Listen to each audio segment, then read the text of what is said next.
Yeah, hello guys, good morning. As you can see,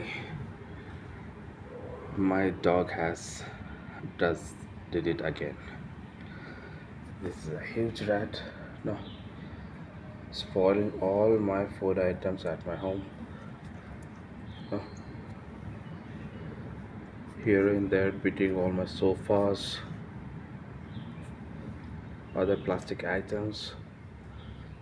My dog was chasing him from last 2 weeks, and this guy fought him back and somehow escaped from my location.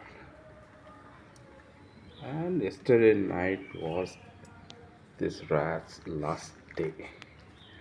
And this, my little dog is great one. Good boy. Just show me your teeth. Come on, show me your teeth. Come on, show me your teeth. Oh God, look at him.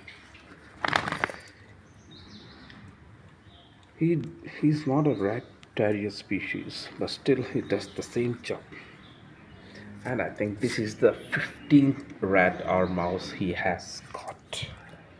Look at the size of him. I'm just for the sake of comparison, I'm just going to put my arm or palm next to him, and you can compare how big this huge rat is. He has really gone through his brain.